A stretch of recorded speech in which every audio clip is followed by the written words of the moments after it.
Il y a 5 ans, je n'arrivais pas à monter la côte derrière chez moi sans m'arrêter à mi-chemin pour reprendre mon souffle. J'avais 59 ans, plus de 100 kilos sur une carcasse qui autrefois paraissait solide, mais qui s'était ramollie. Ma tension artérielle grimpait vers des niveaux dangereux. Mon médecin m'a regardé de l'autre côté du bureau et il n'a pas mâché ses mots. Il m'a dit que les chiffres allaient dans une direction qui ne finit pas bien.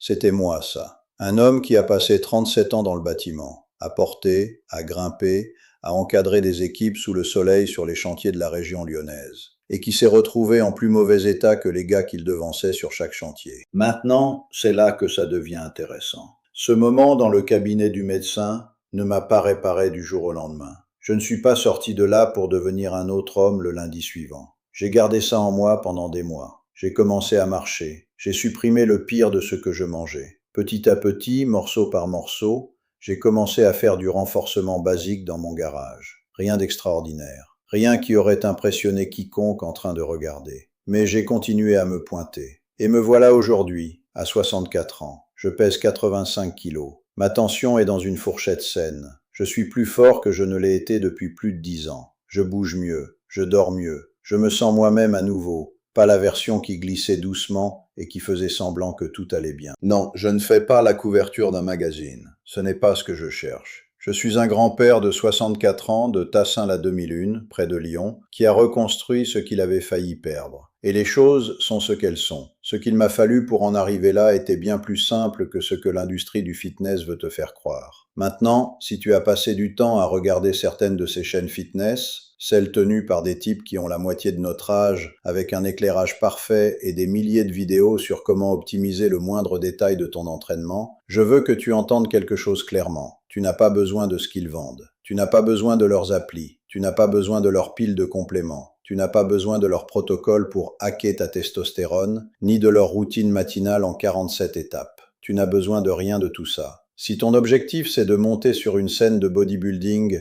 ou de battre des records de force, d'accord, peut-être que ce monde-là a quelque chose pour toi. Mais si tu es un homme dans la cinquantaine ou la soixantaine qui veut juste se sentir solide à nouveau, bouger sans raideur, suivre le rythme de ses petits-enfants et se regarder dans la glace sans grimacer, tu n'as pas besoin de compliquer les choses. Tu as besoin des bases, faites avec régularité. C'est ça qui a fait la différence pour moi. Et parfois, ça me fait secouer la tête, de voir ces chaînes d'influenceurs accumuler du contenu, des centaines, des milliers de vidéos.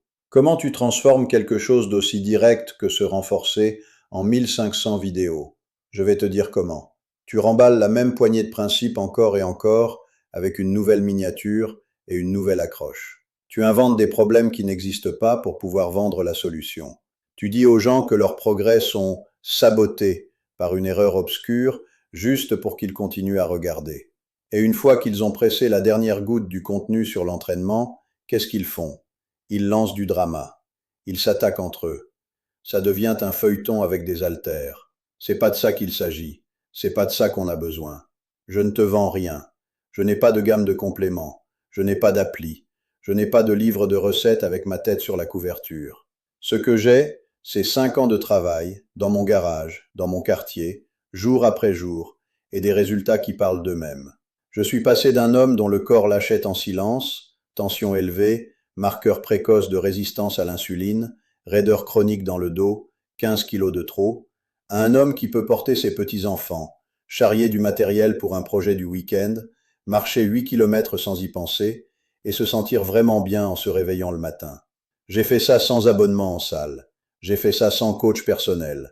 J'ai fait ça sans dépenser des fortunes pour quoi que ce soit, sauf quelques équipements de base qui tiennent dans un coin de mon garage. Laisse-moi te dire ce que j'utilise vraiment. J'ai des haltères réglables, un banc, une trap bar, 2 kettlebells, des bandes de résistance et un système d'aide aux tractions. C'est tout. J'ai aussi une paire de chaussures de marche qui a vu pas mal de kilomètres. Mon garage, ce n'est pas une installation de luxe. C'est le même garage où je range mes outils et où je gare ma voiture. L'espace d'entraînement partage la pièce avec un établi et une étagère de quincaillerie. Tu n'as pas besoin d'une salle dédiée. Tu n'as pas besoin de beaucoup de place. Tu n'as pas besoin de dépenser une fortune. Tu as besoin d'assez de place pour te tenir debout, pousser, tirer et porter quelque chose de lourd sur une courte distance. Si tu as un garage, un coin libre ou un jardin, tu as ce qu'il faut. Maintenant, voilà ce qui compte le plus à mes yeux, et c'est là que je veux être honnête avec toi. La raison pour laquelle j'ai changé, ce n'était pas juste les chiffres sur un bilan, c'est ce que je voyais se passer autour de moi. Mon père, Robert Moreau, mécanicien d'engins de chantier toute sa vie, l'homme le plus solide que j'ai connu en grandissant, est devenu fragile dans ses années 70. Le genre de fragilité où d'autres personnes devaient faire pour lui des choses qu'il faisait avant sans réfléchir. Il a perdu son indépendance. Il a perdu sa dignité par petites touches qui se sont accumulées. Il est décédé à 78 ans, et dans ces dernières années, ce n'était plus l'homme dont je me souvenais. Ça m'a secoué plus que je ne l'ai admis sur le moment. Et puis il y a mon frère aîné, Alain. Il a 67 ans aujourd'hui, il vit à Saint-Étienne. Il a développé un diabète de type 2, pris beaucoup de poids, et sa mobilité s'est dégradée dans la soixantaine. Le voir galérer pour faire des choses simples, des choses qui avant ne lui demandaient aucun effort, ça a déclenché quelque chose en moi. J'ai regardé ma propre trajectoire, et j'ai réalisé que j'étais sur la même route, à une vitesse différente peut-être, mais dans la même direction. Plus lourd chaque année, plus raide chaque matin, plus fatigué, plus essoufflé, moins capable. Et le pire, c'est que je me racontais que c'était juste l'âge, juste le stress, juste ce qui arrive. C'est le mensonge qu'on se raconte, et il a failli me coûter tout ce qui compte. Alors quand cette visite chez le médecin est arrivée en 2019, ce n'était pas vraiment une surprise. C'était une confirmation. Je savais déjà. Je savais depuis des années. Simplement, je n'avais pas été prêt à agir. Et honnêtement, même après ce rendez-vous, je ne me suis pas transformé du jour au lendemain. Il n'y a pas eu de scène dramatique. J'ai commencé à marcher tous les jours, juste 30 minutes au début, dans les rues de Tassin et vers le parc. J'ai arrêté de grignoter le soir. J'ai commencé à manger plus de protéines et moins de cochonneries. Puis, quelques mois plus tard, j'ai ajouté du renforcement basique, 3 jours par semaine, des séances simples en full body. Rien qui nécessite un diplôme en sciences du sport pour comprendre. Les choses sont ce qu'elles sont, sur ce que je fais maintenant. Et ça n'a pas beaucoup changé en 4 ans, parce que ça marche. Je m'entraîne 3 jours par semaine, lundi, mercredi, vendredi. Séance de renforcement full body dans mon garage. 40 à 50 minutes, parfois un peu moins si je suis bien lancé. Je marche tous les jours, en général 30 à 60 minutes. Je fais du travail de mobilité 4 à 5 fois par semaine. Hanches, épaules, dos, chevilles. Parce que quand tu as passé des décennies sur des chantiers, ton corps porte cette histoire dans ses articulations. Le week-end, je reste actif. Bricolage, marche avec Nathalie, jeux avec les petits-enfants, barbecue dans le jardin en été, peut-être un petit projet à la maison. Et je me repose. Je me repose vraiment maintenant, ce qui est quelque chose dont je n'ai jamais compris la valeur quand j'étais plus jeune. Mon entraînement n'a rien de spectaculaire. Soulevé de terre à la trap-bar, gobelet squat, fente bulgare, rowing, développé incliné, marche du fermier. C'est probablement mon exercice préféré parce que ça travaille tout en même temps et ça ressemble à du vrai travail. Je ne cours pas après les chiffres. Je ne cherche pas les maxima. Je construis une force qui me garde fonctionnel, indépendant, et qui me donne le sentiment d'être un homme capable de faire face à ce que la vie lui met devant. C'est ça l'objectif. Pas des abdos dessinés, pas des photos pour les réseaux. De la force fonctionnelle, durable, concrète, qui protège mon autonomie pour les 20 prochaines années. Côté alimentation, et je vais rester simple parce que c'est simple. Je mange 3 repas par jour, essentiellement de la vraie nourriture. Le matin, des œufs avec une tranche de jambon et un fruit. Le midi, du poulet grillé ou du bœuf avec du riz et des légumes. Le soir, plus léger, un steak haché avec une salade ou du saumon grillé avec des légumes. Je mets la priorité sur les protéines à chaque repas parce qu'après 60 ans, ton corps ne construit plus et ne retient plus le muscle comme avant. Il faut lui donner la matière première. Je prends un shake protéiné presque tous les jours. Whey chocolat, rien d'exotique. Je prends de la vitamine D, du magnésium, de la créatine et de l'huile de poisson. C'est toute la liste. Pas de booster de testostérone, pas de brûleur de graisse, pas de poudre de bio-optimisation de pointe. Juste les bases qui ont réellement des preuves derrière elles. Est-ce que je mange parfaitement? Non. Je fais des steaks frites le week-end. Nathalie et moi, on se partage une pizza de temps en temps quand les enfants passent. Je me fais une glace à l'occasion. La différence, c'est que ce n'est plus le quotidien, c'est l'exception. L'essentiel de ce qui entre dans mon corps, c'est du carburant et de la récupération. Et ce changement-là, à lui seul, passer d'une alimentation de commodité à une alimentation un minimum réfléchie, a changé ma composition corporelle plus vite que n'importe quel programme d'entraînement. Maintenant, je sais ce que certains d'entre vous pensent. Vous pensez que c'est trop tard, que vous avez laissé filer trop longtemps, que vos genoux sont foutus, votre dos est en vrac, que vous n'avez pas bougé sérieusement depuis des années et que l'idée de commencer vous semble insurmontable. Je comprends ça. J'étais là. À mon pire, je pesais plus de 100 kilos avec un ventre que je ne pouvais plus ignorer, des chiffres de tension qui inquiétaient mon médecin et une raideur matinale qui me faisait sentir 80 ans avant d'avoir fini mon premier café.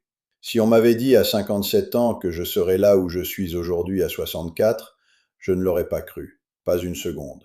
Mais ça, je l'ai appris à mes dépens.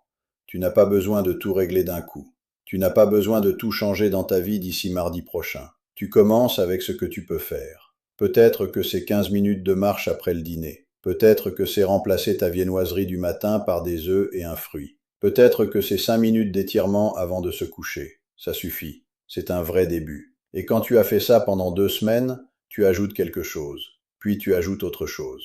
C'est la régularité qui compte, pas l'intensité. Tu n'as pas besoin de te démolir. Tu as besoin de te pointer. Encore et encore et encore. La régularité, ça vaut mieux que les coups de tête. Je le dis souvent parce que c'est la chose la plus importante que j'ai apprise. Je dois être clair sur un point. Je ne suis pas médecin. Je ne suis pas coach diplômé. Je n'ai pas de diplôme en sciences du sport. Je n'ai aucune qualification officielle qui dit que je suis habilité à te dire quoi faire de ton corps. Ce que j'ai, c'est mon propre vécu. Je suis un homme qui a travaillé 37 ans dans le bâtiment, qui a pris sa retraite à 59 ans et qui a compris que le chantier le plus dur qu'il aurait jamais à mener, c'était celui de sa propre santé. Tout ce que je partage, c'est ce que j'ai fait, ce qui a marché pour moi et ce que je crois pouvoir marcher pour d'autres hommes dans une situation similaire. C'est tout. Je te le dis par expérience, pas parce que je l'ai lu dans un bouquin. Et si tu es plus âgé, surtout si tu as 60 ans ou plus, ou si tu as une quelconque condition médicale, un cœur fragile, de la tension, des problèmes articulaires, quoi que ce soit qui te fasse hésiter, va voir ton médecin d'abord. Fais-toi examiner. Dis-lui que tu veux te remettre à bouger, te renforcer, et demande-lui s'il y a quelque chose à surveiller. Je suis sérieux. Je veux que tu sois plus fort et plus capable. Je ne veux pas que tu te blesses. Je ne veux pas que quelqu'un force sur quelque chose qui demande d'abord une prise en charge médicale.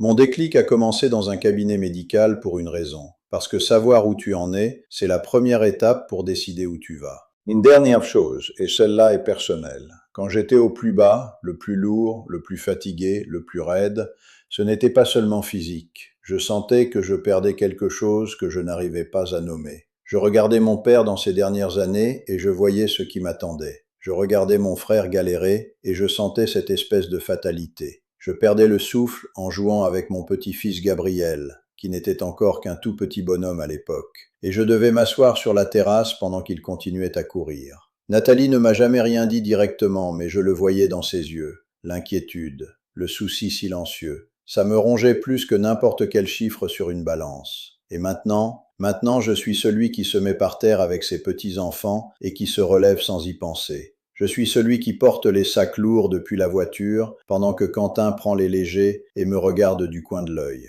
Je suis celui que Camille appelle quand elle a besoin qu'on lui déplace ou qu'on lui répare quelque chose chez elle à Sainte-Foy. Je suis celui que Nathalie prend par le bras lors d'une longue balade parce qu'elle sait que je serai toujours solide à côté d'elle. C'est ça que tout ça m'a donné. Pas une photo avant-après, pas des applaudissements d'inconnus sur Internet. Ça m'a rendu la version de moi-même que je croyais avoir déjà perdue. Tu n'es pas trop vieux pour te reconstruire. Peu importe que tu aies 55 ou 65 ou 72 ans. Si tu peux bouger, tu peux commencer. Si tu peux marcher, tu as déjà de l'avance. Et si tu es prêt à faire quelque chose de simple, de répétable, quelque chose que tu peux tenir 3 jours par semaine pendant les 3 prochains mois, je peux te dire avec certitude que tu verras la différence. Ta femme verra la différence. Tes enfants verront la différence. Ton corps recommencera à te répondre d'une façon qu'il n'avait plus depuis des années. Tu n'as pas besoin de quoi que ce soit d'extrême.